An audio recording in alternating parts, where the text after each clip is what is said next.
Hey bag ladies and bag dudes, today I'm going to be talking about Sewline Trio pencils, my dot dot dash bags, fabric that I got from my trip to Tennessee this past week, English paper piecing kits from Hugs and Kisses. The demonstration will be how to add a fully enclosed recessed zipper to any bag, and I have a great giveaway at the end. I'm Sarah Lawson from Sew Sweetness. Thanks so much for joining me for Social Sunday, my weekly sewing chat.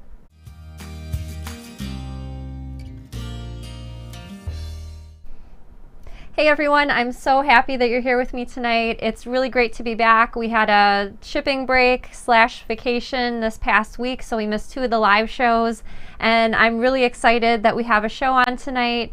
We have a lot of fun things in store and lots of great things to show you. So just a friendly reminder, just about everything that I talk about during Social Sunday are things that I've purchased myself. So these are not things that I'm getting paid to talk to you about, but just cool things that I found that I'd like to share with you. And also a reminder, the things that I'm scheduled to talk about during Social Sunday, I link to in the description. So if you're interested in finding out more about any of the fabrics, notions, projects, or anything else that I talk about during Social Sunday, just check that link in the description. So Danny and I were laughing before the show started because we saw over on the YouTube chat that Thoughtfully Sewn was asking what people were snacking on while they watched Social Sunday. And I saw some of the comments come through, and I saw that Lisa said that she was snacking on some Cheetos and Chardonnay. So I just thought that was really funny, and I really love, we sit here probably 20 minutes to an hour before the show, and on Danny's computer screen I can see all of the comments coming through on Facebook and YouTube because a lot of people jump on the chat early because they don't want to miss Social Sunday, and so it's just really funny to see all the comments coming through, and some of them are really interesting. So yeah, thanks for being part of the community and providing us some entertainment before we get the show started. So my favorite part of Social Sunday is the notion of the week.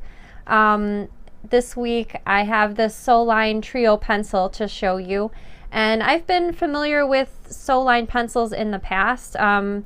Mostly I see people using white ones, but this is the first time, and I don't know how old of a notion this is, but this is the first time that I came across a Sewline pencil with 3 colors in it. So having 3 different colors is really useful when you're dealing with a variety of different colors of fabric. So in the past, up until now, I've used friction pens, which I use generally for marking the wrong side of the fabric or areas of a bag that won't be seen when the bag is finished. And I also use Clover Choco in the white color. I like using the Clover Choco for any area of the bag, even areas that will be seen in the finished bag, because the chalk just brushes off. I don't like using the other colors of the Clover Choco because I've had trouble getting those to disappear completely, but the white is fine. But I saw this Sewline Trio pencil and I thought I'd give it a shot. So I've got some fabric prepared, and I'm going to slide over to the side camera and show you what the pencil looks like, and I've got a scrap of fabric prepared so I can show you how the marks remove. Alright, so here's the Sewline pencil. This is what it looks like in the packaging. And first of all, the 3 colors that come in the pencil are black, white, and pink. So this clip on the side of the pencil points down to whatever color that you'll be using first. So this one has a BL, that's black. If you twist it to the PI, that's pink lead. And of course there's white, which is WH. So the pencil comes with the 3 pieces of lead in it already. You can purchase refills. The refill kit has the 3 different colors, 3 sticks of lead for each color, which is 9 sticks total, and this is ceramic lead. So this is what it looks like on the inside, and when you need to insert your refills when you've run out of the lead, and it just screws back in place. And then you just choose what color you like, and you can press the top of the pen over here if you've used the lead and want to kind of push more lead down into the end of the pencil. There's also a screw top which has an eraser. So there's 2 different ways that you can remove the markings from your fabric. One is a polymer eraser, and this one has the eraser here. That's basically a traditional eraser. So you can use a regular eraser after you've used up the eraser that comes with the pencil. Or you can spray some water on your fabric, and that will also remove the markings. So I've got a piece of fabric prepared so that I can show you what the markings look like, and also I'm going to try to remove them and show you that on camera too. So this is the black. It kind of reminds me of a traditional color of lead in a regular pencil. The pink, there's pink right there, and I'll draw some pink on the black over here, and then the white, which of course is great to mark on the black fabric. And for the most part, I feel like the pencil glides really smoothly across the fabric. This is canvas, but I also tried it out earlier on a quilting cotton, and I also wanted to see how easy it was to erase. So I'm going to show you with the eraser. I'm going to remove some of the markings. And Danny's going to zoom in for this right here. Okay, so there's the marks again. Again, this is white, pink right here. It doesn't look too pink on camera, but it certainly looks pink to me in person. And then I'm just going to try erasing a few of the lines just so you can see how well it erases. Out of the two methods for removing the markings, between erasing it with the eraser and the water, I prefer using the water. Not that the eraser doesn't work well, but it takes a little bit of elbow grease, and certainly I could see that the fabric might get bunched up if you're trying to erase it. But for the most part, it erases well with the eraser. I don't have any water in my sewing room, so I'm just going to use the Starch Alternative spray, which I feel is similar to the water anyway. So I'm just going to spray this on my markings, and as you can see, they remove. Okay, so again, this is the Sewline pencil. This particular one comes with the 3 different colors, again, white, black, and pink. I really liked how this worked out, especially the white. I'm a really big fan of marking with white because if you're familiar with any of my projects, I use a lot of really bright colors, and the white seems to do the trick on almost anything that I tend to use. All right, I also wanted to, I had this on my outline, but I kind of skipped over it. I was so excited to talk about the Sewline pencil trio, but we did have a shipping break this past week. That was August 17th through the 27th. We were on vacation, so we were not shipping out any packages during that time, although people were able to order. So we'll be shipping orders starting tomorrow. We had a fairly good load of orders, so majority of the orders will go out tomorrow afternoon. Any orders that might come in tonight or tomorrow may ship out on Tuesday morning, but for the most part, we should be completely caught off by the end of day Tuesday.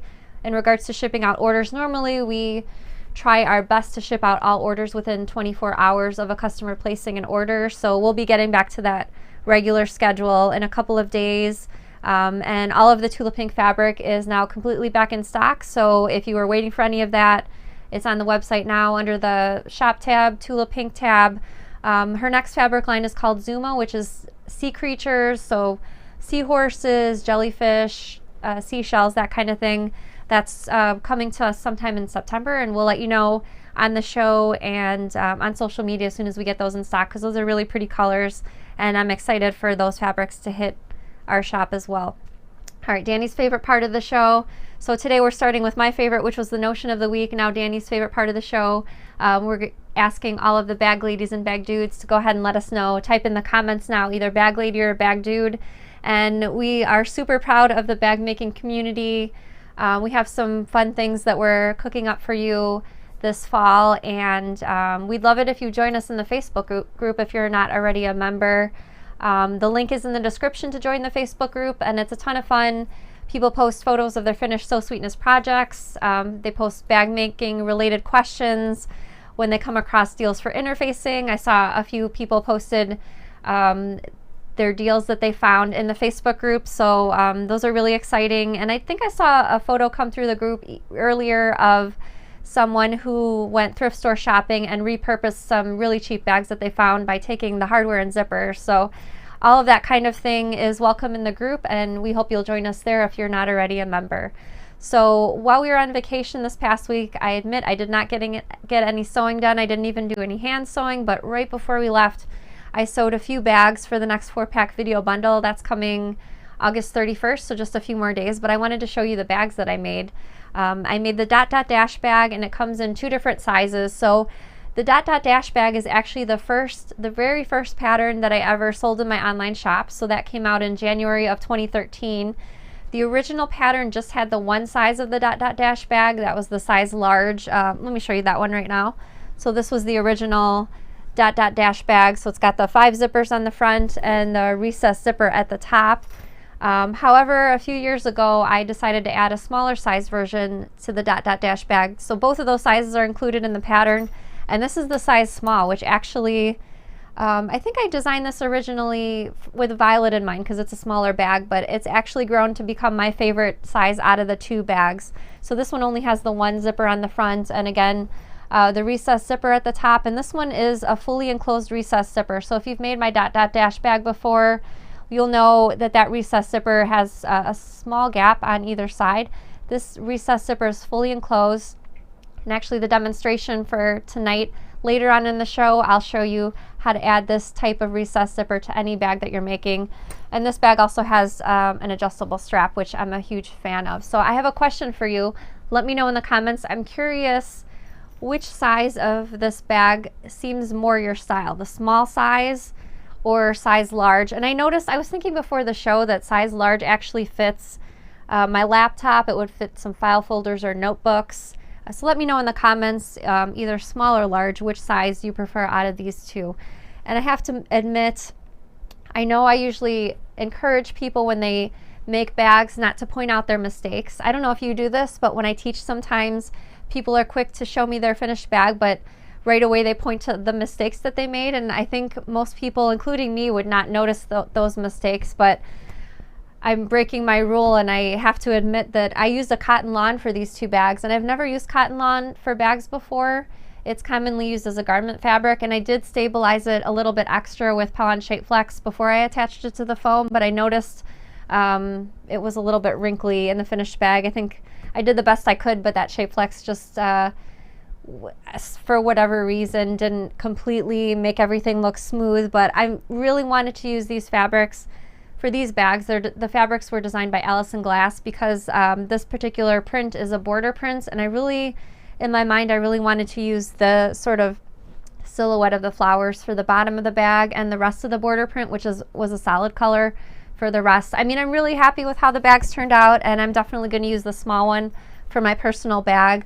I just really like how the border print looked on the bag, and here's the back of the bag too. So again, the dot dot dash bag is currently available, but if you wait till August 31st, the video will be available. So we have 4 new videos, which I'm always excited about because that just means the patterns are potentially more accessible to more people. So I never categorize my patterns, oh, this is, you're a beginner, you should make this one, or you're more advanced, you need to make this one, because I like to think that anyone could make any of the bags if they put their mind to it, and especially with the help of the videos. So when these next 4 videos come out this Friday, that'll bring our tally up to the patterns with videos to 20, which makes me really excited, and we want to keep doing more and more videos to go along with the patterns. But this is our last 4-pack video bundle for the year. We won't have another one till the end of the January, so we always want to be adding more videos and tutorials because I want to see more and more bags being made, and I think the videos definitely help with that. All right, so I want to show you some fabric that I got during our trip. We went to Tennessee this past week, but we drove, so we drove through some other states, and so I'm going to show you in the side camera. Try to contain myself. I don't know if you saw my posts on social media or on Instagram, but I had a small little bag for each of the shops that I visited, so I'm just going to show you those right now, and I don't know, excited about adding new fabrics to the stash. So was that Shape Flex 101? Oh yeah, Danny's bringing up a question someone had in the comments when I mentioned the dot dot dash bags with the cotton lawn. Shape Flex is also known as Pellon SF101. That's the product number for it, but the long name is Pellon Shape Flex SF101, and it's also available in other countries too.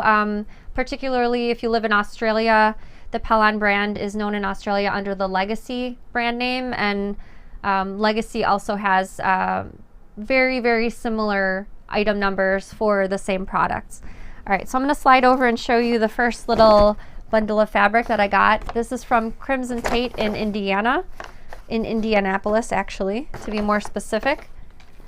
And all right, here's the fabric that I got from there. So Crimson Tate has a lot of African prints, cotton and steel fabrics, a lot of Achino and Japanese import fabrics. And I waited till I got home to actually open this bundle.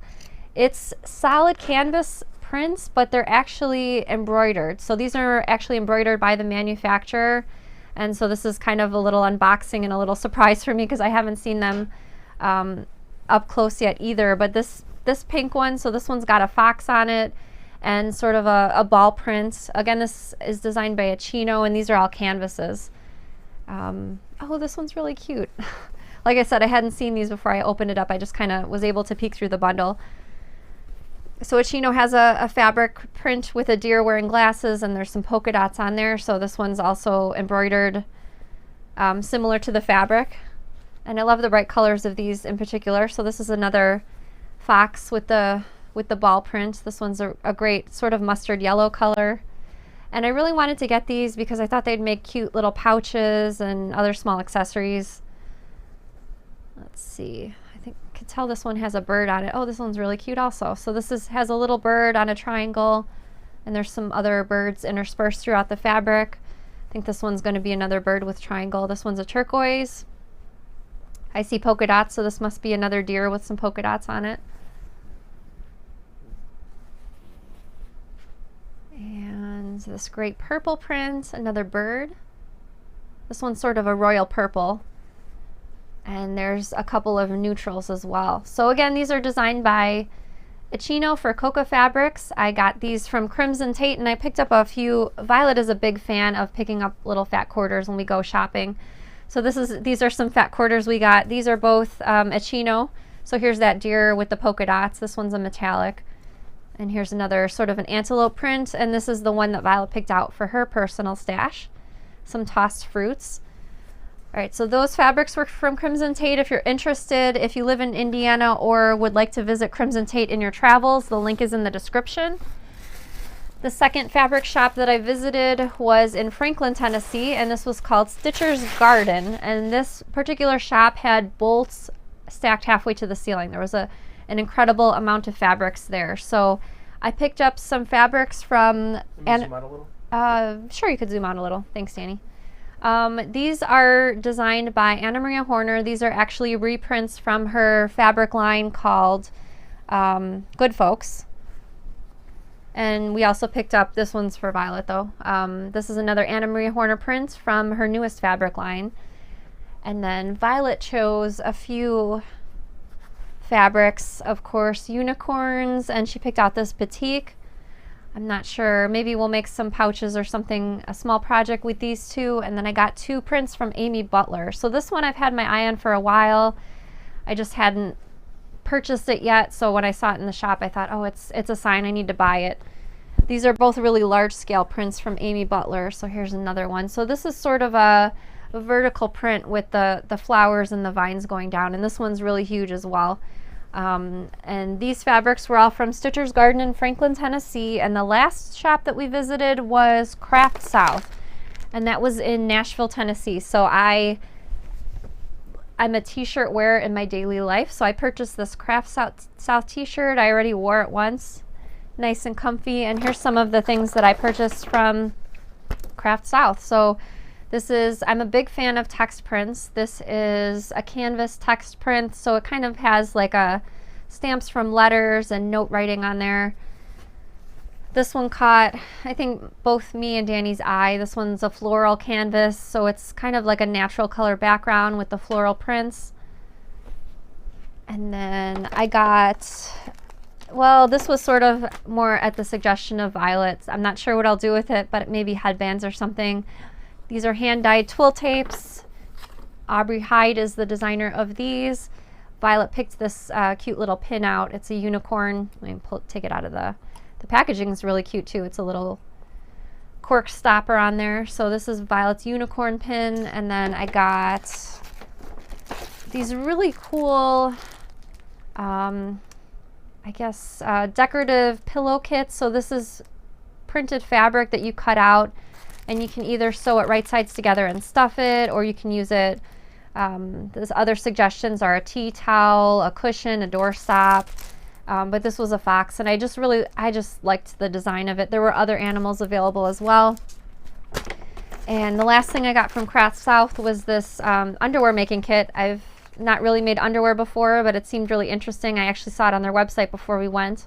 And this kit that I got has the fabric and all of the other notions that you'll need to make, I think, maybe a couple pairs of underwear. I'm not sure. Yeah, it makes 2 pairs of underwear. So I thought that would give me a good start in giving it a try and being successful with it. So excited to give all of those little goodies a shot. And again, links in description to all of those shops so that you can visit them if you're heading through either Indiana or Tennessee. So one thing that we brought back from our trip is Danny bought 2 cases of Cheerwine. Danny's a pop drinker or soda, depending on what area of the country you live in. And we actually, or a Coke if you're from the South.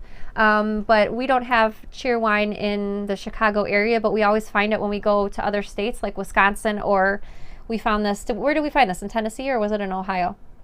This was in Tennessee. This was in Tennessee. So we never found it in Wisconsin. If you're not in Indiana. If you're not familiar with Cheerwine, it's a cherry flavored soda, and I really like it, but I found that I like it more as a once in a while or like a once in a year treat when we find it when we're traveling. It's really sweet, and I don't normally drink a lot of pop or seldom drink pop, but I don't know if you've ever had Cheerwine before. Let me know in the comments if you have, but it is delicious, and I had half a can last night before I went to bed. All right, so vacation. So we took, Danny took certainly more photos and videos than I did. We took a GoPro with us, and when we went whitewater rafting, go-karting, either Danny had the GoPro on him or William did. I think he said he was going to try to edit some of those videos. Maybe we'll show those on a future live show. We had our meetup last Sunday in Franklin, Tennessee, and I'm rather embarrassed to admit that we don't have a photo of that. I know Roy and Anita were coming from Alabama. They were at the meetup and they took a photo, so hopefully we can get a hold of a photo from Anita. But it was a great meetup. There were people from a couple different states there, and it was a lot of fun to meet people in person. So if you came out to the meetup, thanks so much for joining us over there. It really was the highlight of our trip, certainly, and after we left Franklin, Tennessee, we drove a few hours to the mountains, which was in Gatlinburg, Tennessee. And like I said, we did the whitewater rafting. Violet and I went horseback riding. Actually, I didn't take cell phone photos of the horseback riding, but I actually purchased a couple photos. Let me slide over and show you in the side view really quick. Just these 2 photos from our horseback riding. I don't think it changed over, Danny, to the other camera. There we go. All right, so this was Violet on her horse. This was Stumpy. He was an ex-barrel racer. So that means racing, sort of weaving around barrels and trying to get the fastest time. And then here's me and Violet. My horse was called Blossom. So we rode through the mountains. I'm going to switch over back to the front camera. We rode through the mountains, and I had a feeling it was kind of going to be not riding on a ledge, but like, yeah, you're high up and you can see down into the valley. And I knew Danny was kind of nervous about that, but I figured that was going to be the case, and obviously it was completely safe, nothing to worry about. Those horses go up those trails I don't know how many times a day, and certainly very sure-footed. It was kind of muddy and there were a lot of rocks and stones, but we went, the funniest thing that happened on the trail ride, so they had some wild turkeys in Tennessee, and right before we were going down a certain path, there was a wild turkey that crossed the road, and it made me laugh because I thought of all those jokes about why did the chicken cross the road, but a turkey crossed our road. We saw some bear markings. Our guide pointed out some trees that bears had taken their claws down across, and he said that's how they mark their territory, so that was pretty interesting also.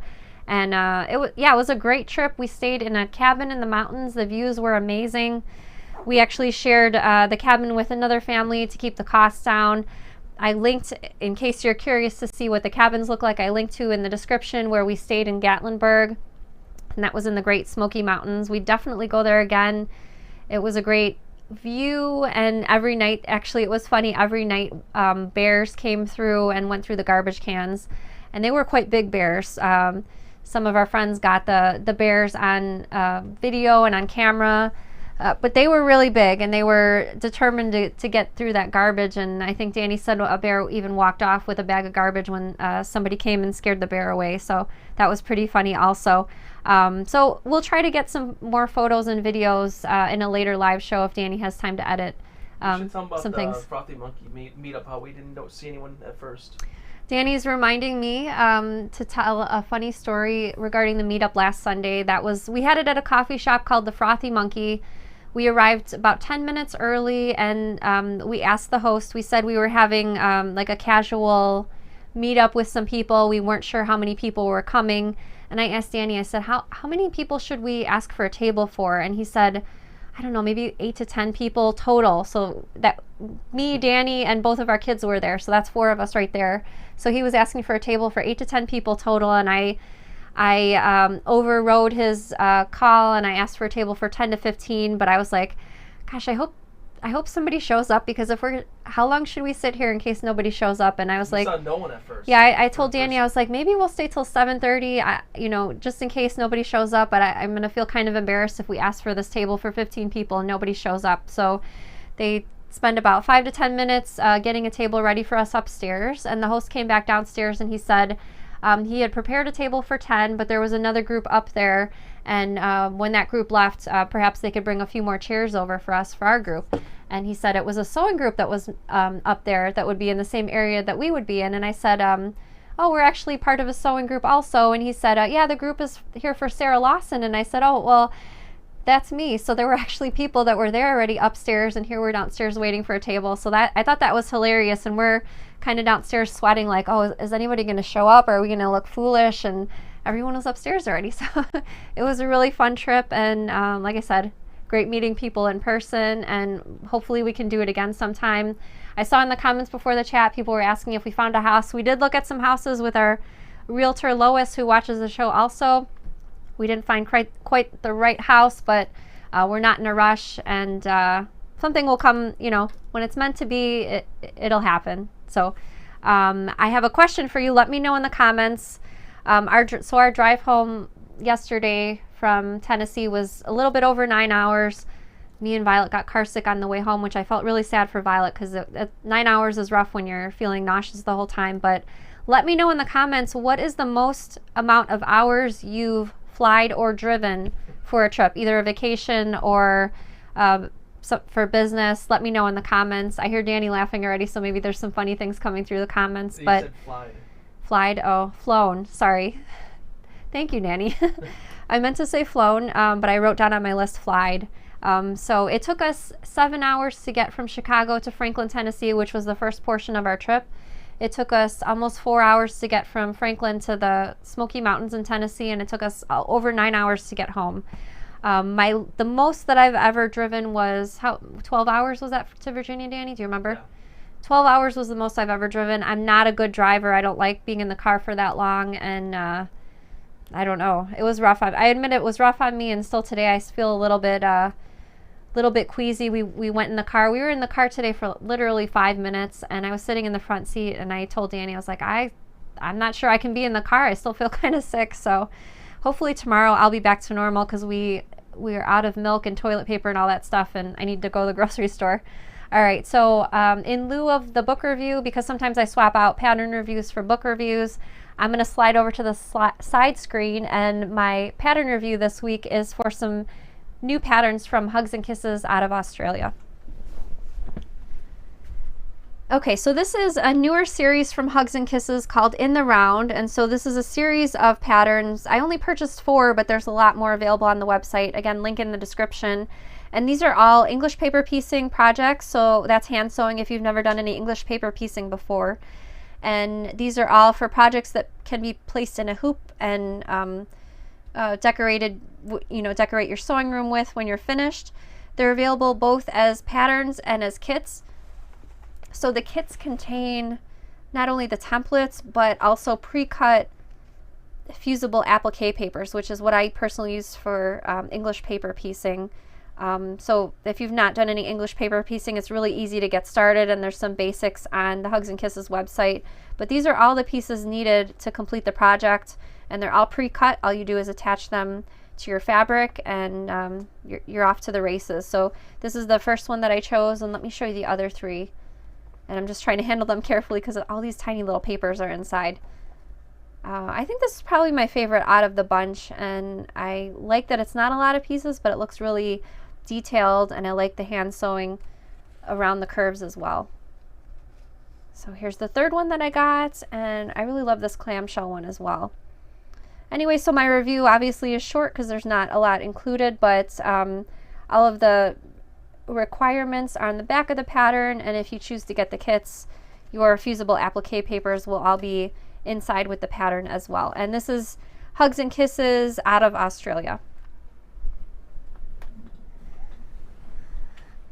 Okay, so as promised, my demonstration for today will be how to add a fully enclosed recessed zipper to any bag. So lately, I've been really getting into sharing techniques that you can use for any bag pattern, and I try to give as many specific measurements or instructions as needed so that you can easily or more easily apply these techniques to any bag that you're working on. And I get really excited when I see people modifying a bag to fit their specific needs. So whether that fully enclosed recessed zipper is for you.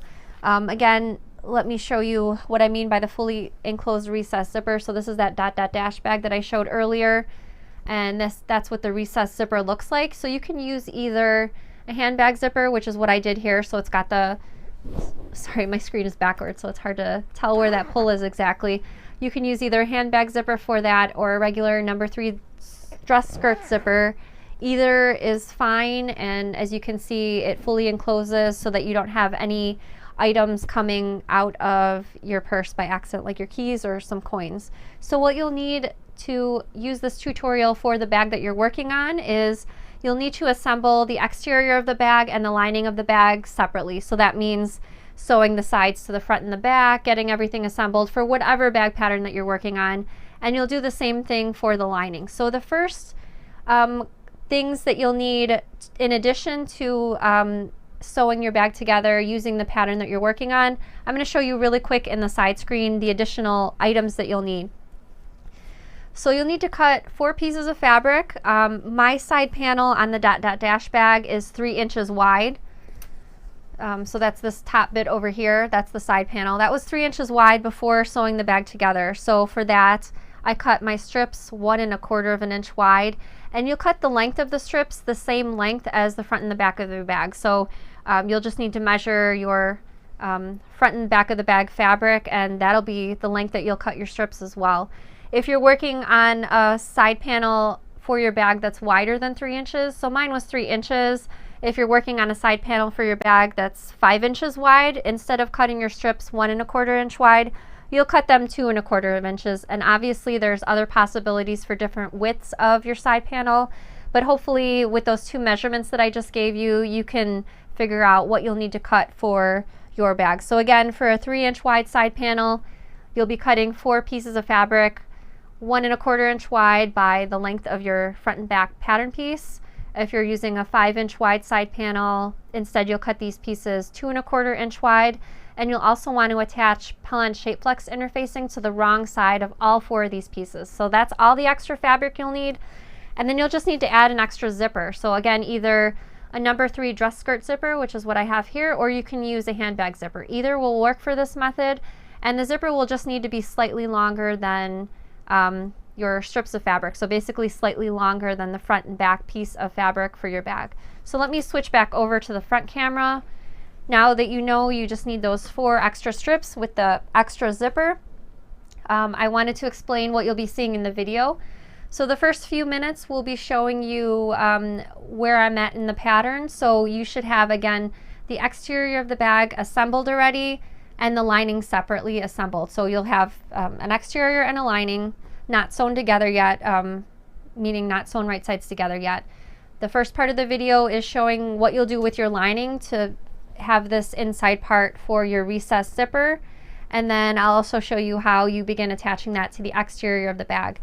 The second half of the video is how to briefly end up with the zipper panel, which is in the inside of the bag right here, what you'll be doing with those fabric strips, and then how you'll finish by sewing your exterior and your lining right sides together so that you get this recessed zipper without a huge amount of work. It's really easy, and you'll be sewing that like you traditionally will with leaving the hole in the lining. So it's about a 10-minute video. I'll see you after the video, and if you have any questions for me, you can ask me in the comments and I'll answer some questions after the video. So enjoy. Okay, go ahead and pull out your assembled lining, and I'm just going to go ahead and flatten the top edge so that all of the edges are aligned. Now I'm going to pull out my ruler and a marking pen, and I'm going to draw a line that's 2 inches down from the top edge.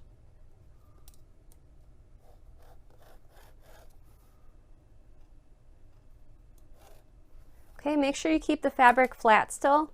And I'm going to use my scissors to just cut that 2-inch chunk off. Okay, so we're not discarding anything here. We need to use that little 2-inch ring for finishing up the bag. However, I highly recommend, since we just cut on these two edges, to take these over to your sewing machine and just backstitch the bottom so that while we're working with these two pieces, the seam doesn't come spread open where you've cut. So I'm going to go ahead and do that right now, and then I'll come back and show you how we're going to start assembling the recessed zipper portion of the bag. Okay, pull out the exterior again, and we're going to sew the 2-inch ring to the top edge of the exterior. So if you'll notice, the area where the side panel was, one end is less wide than the other. That's the end that's going to be placed at the top. So we're going to place it right sides together. So I'm just going to slide this 2-inch ring over the top edge of my bag. I'm going to align first the side seams, and then I'm going to pin the rest of the way around.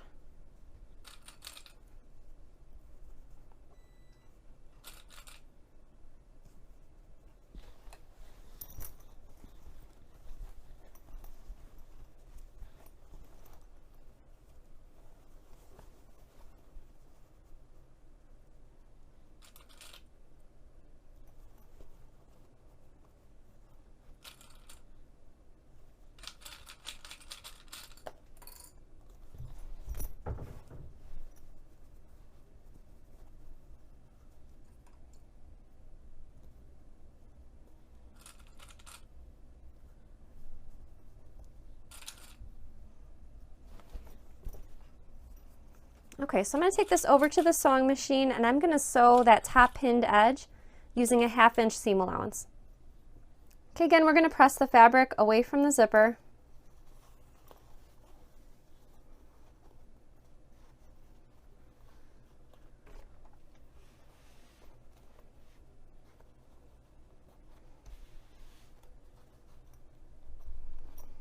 And just as before, we're going to stitch along the entire outer edge of that zipper panel, including the raw edges, using an 1/8 of an inch seam allowance. And if you have any overhang of the zipper, like I do on both ends, I'm going to stitch back and forth a few times over here as well, because I'm going to need to trim the zipper even with the fabric.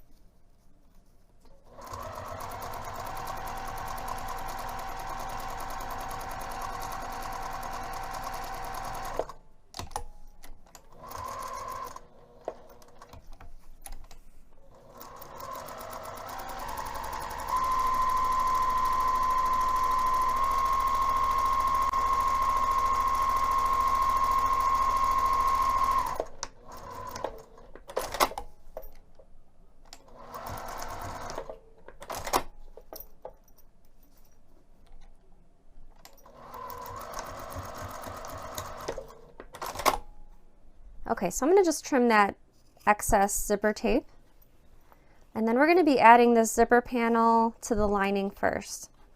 Okay, so we're going to pin the wrong side of the zipper panel to the right side of the lining fabric, and I'm going to start with the short ends first. So I'm going to align that short end of the zipper with the side panel of the lining and pin it in place. And then same thing on the opposite end. And then I'm also going to pin the two long ends as well.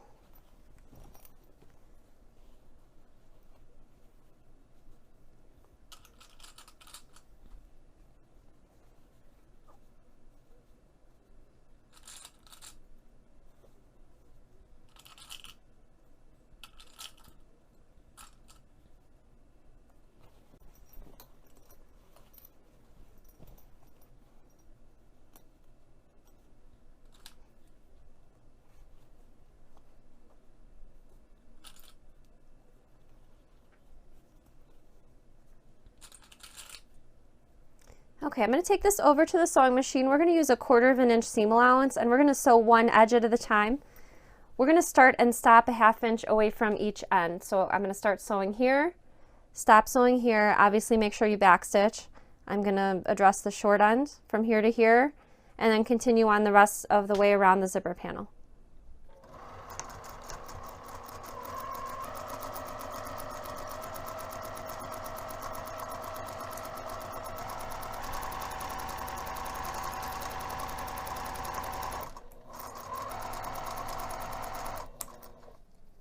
And I'm just moving that side panel out of the way so that I'm not sewing over a whole mound of fabric.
Okay, I went ahead and turned the exterior wrong side facing out, and I'm going to flip that 2-inch ring outward.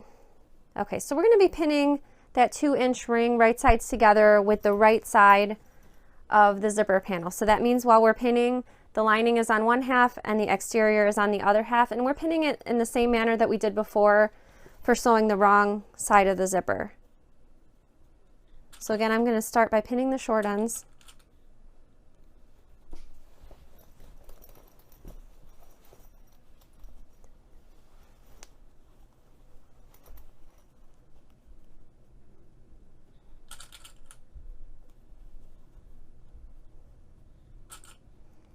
And then I'm going to pin both of the long ends as well.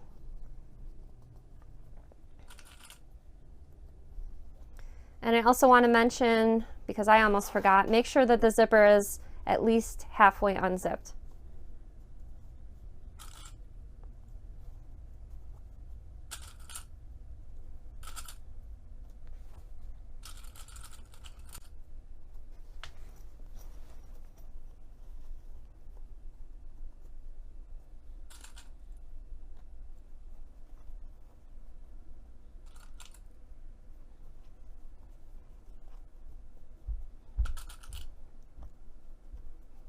Okay, we're going to be sewing the pinned edge in a similar manner to what we did with the wrong side of the zipper. So we're going to sew one edge at a time, 1/4 inch seam allowance, and we're going to start and stop, this time 3/8 of an inch away from each end.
Okay, so those are general guidelines for adding a fully enclosed recessed zipper to a bag. So that last step that I showed, you'll be pulling your bag right side out through the lining, and this will be the finished result. So you'll have that opening in the lining that you'll still need to close, but otherwise this is what your recessed zipper will look like. And again, those are just general guidelines for adding that recessed zipper to any bag. You'll have to fully assemble the exterior and the lining for whatever bag pattern you're working on before you begin adding that 2-inch strip around and the zipper panel. And this particular technique will work for a bag with a side panel like this bag. If you're working on a bag that does not have a side panel, it's just front and back, we'll have that tutorial on a future demonstration video. Okay, so I saw a few other questions coming through in the comments specific to that video. I saw someone asked what type of fabric I used for the lining. So those were Grunge Fabrics by Moda. Let me show you really quick in the side camera just with a couple of the fabrics that I used. So the Grunge Fabrics, Danny, if you want to pop over to the side camera.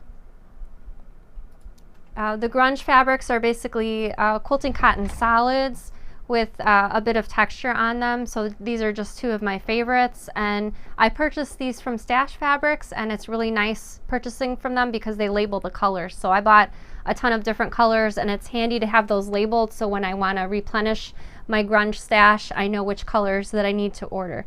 All right, so I saw a few other questions non-related to the demo, so I'll answer those in just a second. If you have a question for me, let me know in the comments, and I'll answer more questions besides the ones that I already saw come through the comments. So go ahead and type those in the comments right now if you have a question.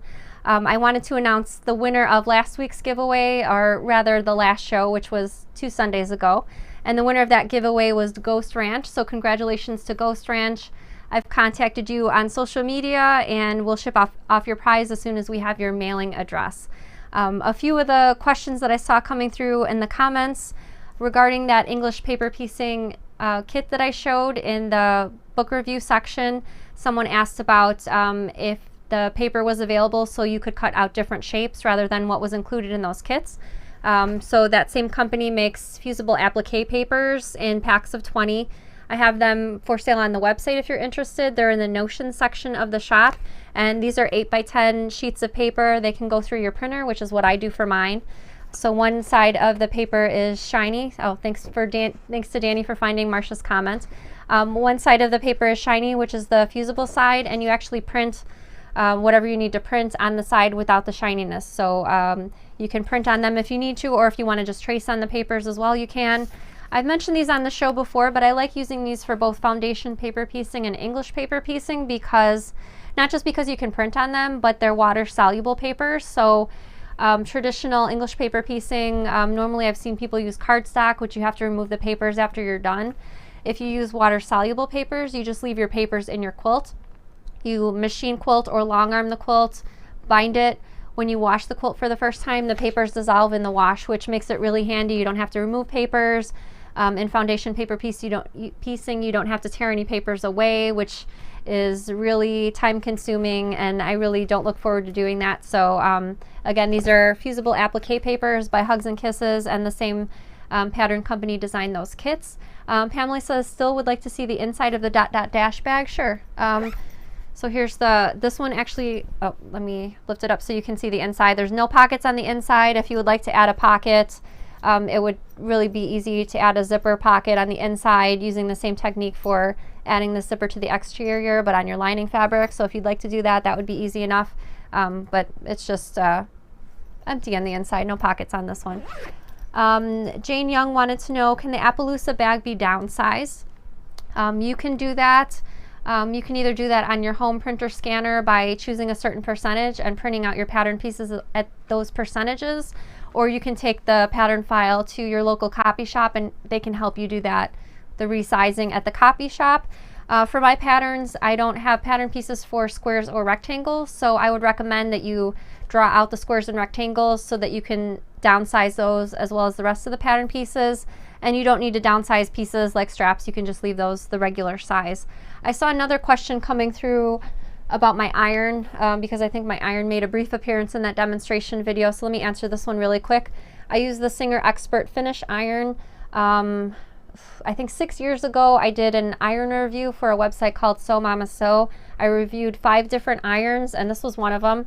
And this one is the one that I liked the best. So I bought 2 more of these. We used these at my sewing retreats. I have water in my iron at all times. I've never had a problem with it leaking water or doing anything weird with the water.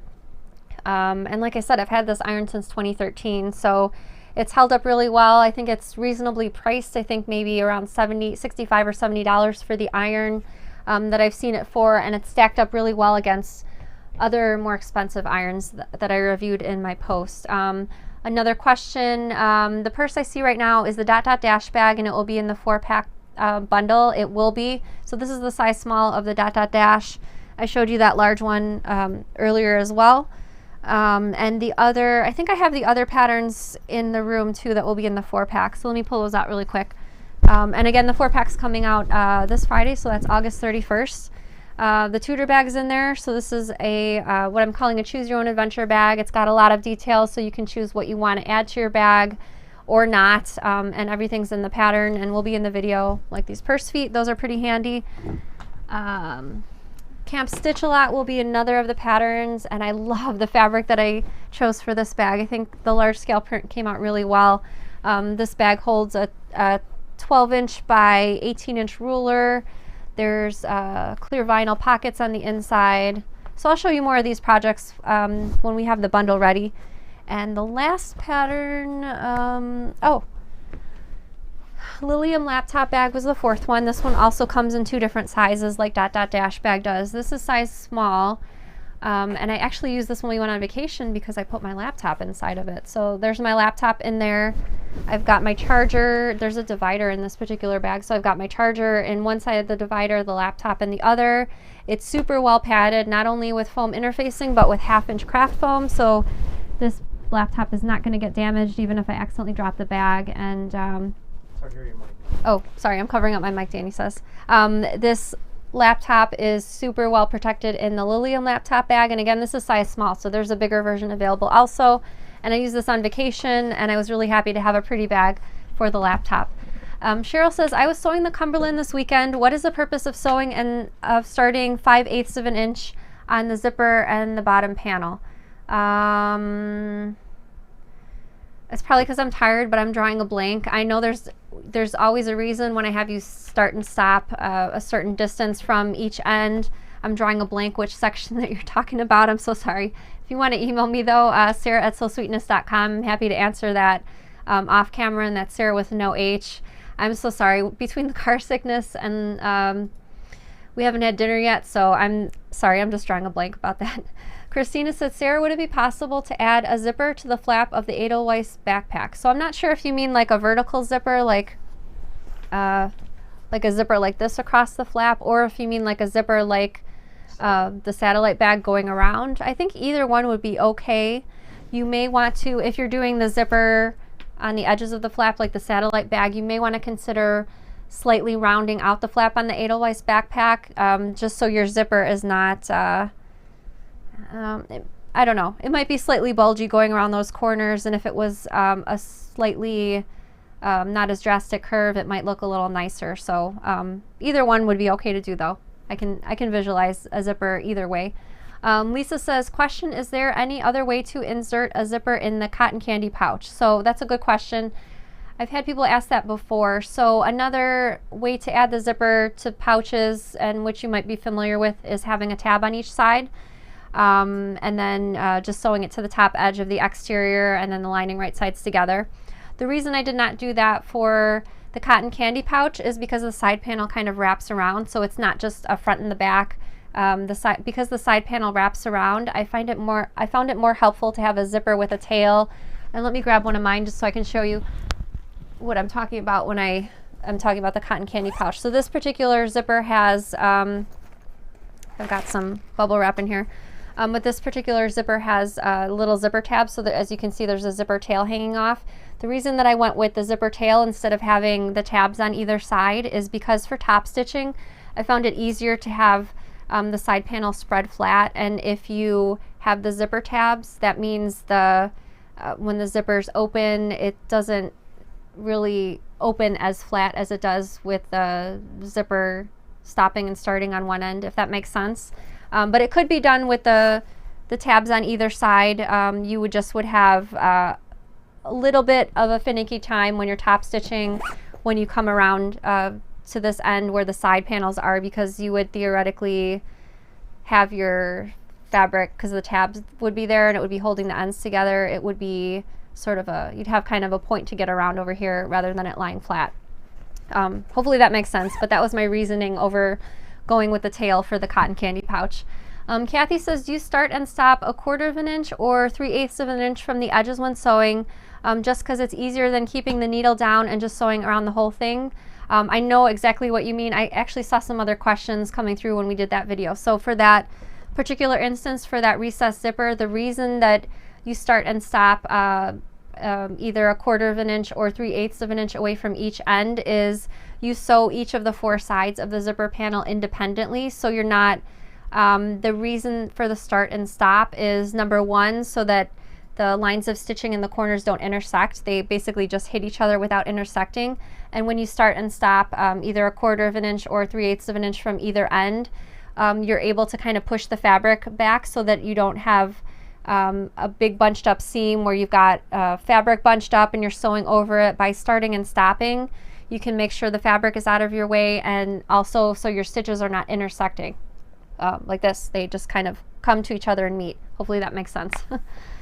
All right, Dorothy says, if you want to purchase the bundle but already own the Tudor and the dot dot dash pattern, what can be substituted? So that's a great question. We also have this noted in the product listing for the 4-pack video bundle. But if there are any of the PDF patterns in the bundle that you already own, like Dorothy said, she owns the Tudor bag and the dot dot dash pattern already, we make a substitution for the PDF pattern only. So all you have to do is, after purchase, email me, let me know which patterns you own already and which patterns you would like instead. And that means you can choose any of the PDF patterns from my shop, and I'll go ahead and swap those out for you. The four videos, since they're new videos, we don't replace videos. So the substitution is only for the PDF patterns, but you get to keep the 4 new videos in your account and work through them with the patterns that you already own, and then I'll just email you the substitutions. Great question. Cheryl says, if you already own the dot dot dash bag from years ago, if you re-download, will it have the smaller size dot dot dash? That's a good question as well. So if you made the purchase on our website using an account, so as long as you did not use guest checkout to make your purchase, you can log into your account anytime and that pattern will be there. If you used guest checkout, or if you purchased the pattern no, actually that's not true. If you used guest checkout, that would not be the case since you did not purchase it using your account, but all you need to do is email me and I'm happy to figure out what's going on and get you that version. But like I said, if you have an account on my website or you purchased it from Craftsy or Etsy, that not updated version because it's already a few years old, but that version with the large and the small dot dot dash bag will already be in your account. Leah says the price of the bundle. So we price all of our 4-pack video bundles at $40. So that includes the 4 PDF patterns, the 4 videos. So it's basically like buying the 4 PDF patterns and getting the videos almost for free, because we sell most of our PDF patterns for $9. And we also will be selling the videos individually. So if you only are interested in one of the patterns, you can buy the video separately, or the video with the PDF pattern for the pattern that you want if you only are interested in one. But our 4-packs we always have those for a limited time, so we only sell those for about a week. So for when it comes out, it's only available for a week, and then the bundle goes away forever, but we always have the videos as well as the PDF patterns, so you can buy those anytime in the future. All right, so that's it for the questions for tonight. If you have any other questions, or if we weren't able to get to yours tonight, I apologize, but we do have a show on Tuesday called Ask Sarah, where the whole show is devoted to answering questions. So I hope you'll join us for the Tuesday show. That's also at 7 p.m. Central Time, also on Facebook and YouTube. But let me get over to the giveaway for this week. So the giveaway, I decided to go with some short ends of cork. So we sell all of our cork cuts, half-yard pieces, which are 18 by 54 inches, and sometimes at the end of the bolt we have less than 18 inches, so we save all those cuts for giveaways or other things. So the giveaway for this week will be for the 4 end rolls, and some of these look like almost 18-inch pieces, so they're fairly large. This is cinnamon, which is actually a really popular neutral color. sort of a light brown. This is a new purple called Violet. And Violet's right there smiling at me right now. This is a natural color with blue metallic, which I thought might go nice with the purple. And I wanted to show you the fourth one that's included in the giveaway because I wanted to open this up. It's really hard to tell what the design is from it being rolled up. But let me slide over to the side view.